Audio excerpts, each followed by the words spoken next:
Comédie Théâtre présente. La chevelure ou les bizarreries de l'amour. Par Bedretin. Une comédie absurde en 2 actes. Variation drôlatique sur un thème de la nouvelle, La chevelure de Maupassant. Personnages. L'homme, antiquaire. Femme, fiancée de l'antiquaire. Docteur, ami de la famille de la femme et de l'homme. Les 3 personnages sont d'âge moyen. Le seul décor est un bureau antique au milieu de la scène. Une chaise peut être placée si nécessaire. Le bureau antique doit être amovible pour faciliter les déplacements. Acte 1. Scène 1. La femme et le docteur entrent par le côté de la scène. Pardonnez-moi de vous appeler si vite, docteur. Comme vous êtes un ami de la famille, je voudrais partager un secret avec vous. Docteur, s'approchant d'elle, se frottant les mains. Franchement, en tant que personne qui vous connaît depuis longtemps, je voulais aussi partager un sujet très privé avec vous. C'est pourquoi j'ai accouru ici avec joie. Vous avez donc bien fait de m'appeler. La femme, surprise. Que voulez-vous dire par une affaire privée ? Quelque chose de très étrange. La mienne n'est pas moins étrange. Alors, dites-moi. Non. Racontez-moi d'abord la vôtre. Ensuite, ce sera mon tour. D'accord. La femme reste silencieuse, faisant les 100 pas pendant un moment. Elle hésite à parler. Comme vous le savez, je suis fiancée depuis presque 4 ans.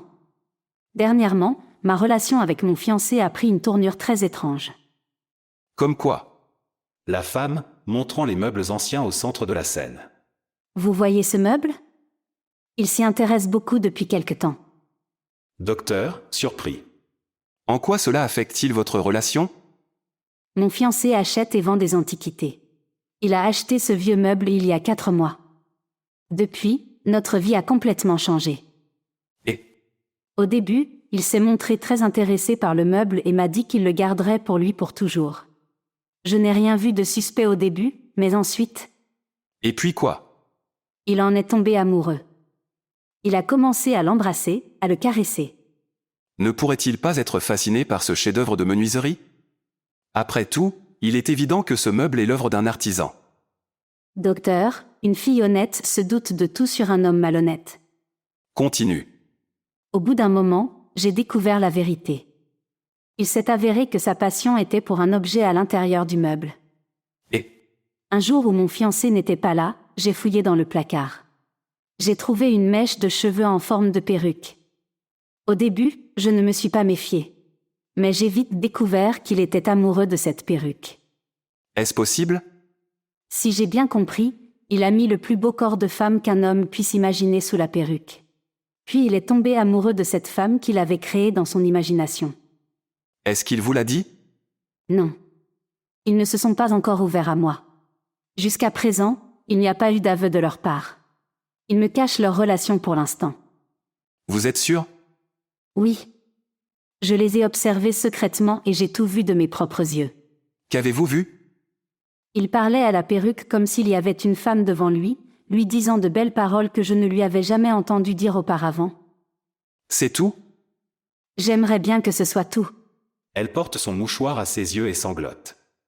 Il emmène la perruque au théâtre, au concert. Il l'emmène dîner. Ils se promènent ensemble et à ce moment-là, il ne se soucie pas de ce que les gens disent d'eux. Alors il ne vous reste plus qu'à leur souhaiter du bonheur. Oh. Cela ne vous surprend pas ? J'ai été surpris, mais je n'y ai pas vu un désastre non plus. N'est-ce pas idiot ? Pas du tout. C'est une passion très raisonnable comparée aux absurdités de l'amour. Comment cela ? Je dirais même que c'est intéressant. N'est-il pas extraordinaire de tomber amoureux d'une perruque ? Imaginez un groupe de personnes normales. Ils sont tous dans un théâtre ou une salle de concert. Puis votre fiancé apparaît avec une perruque au bras. À ce moment-là, tous les regards se tournent vers lui. Tout le monde les regarde. Tout le monde parle d'eux. Ils essaient de comprendre ce que cela signifie, comme s'ils avaient vu un tableau surréaliste. Et ils l'interprètent comme on interprète une œuvre d'art. Mais c'est de la folie. N'est-il pas heureux finalement ? Regardez autour de vous. Ne faut-il pas être fou pour être heureux dans ce monde ? Alors si vous essayez de le corriger, vous le punirez. Je dirais même que le monde est tel que si vous rendez quelqu'un fou, vous lui rendez service. Docteur, je ne vous ai pas encore dit le pire. Docteur, surpris. Y a-t-il quelque chose de pire? Je ne sais pas comment vous le dire. Pourquoi? C'est tellement immoral. Mais une femme de votre âge et de votre expérience. La femme, interrompant le docteur, fière.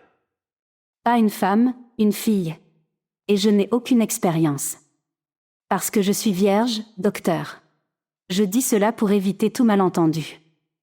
Si c'est le cas, c'est une bonne chose pour moi. Très bien, continuez, dites-moi. Un jour que mon fiancé n'était pas là, je suis allée regarder à nouveau dans le placard et j'ai trouvé une lettre dans un compartiment secret.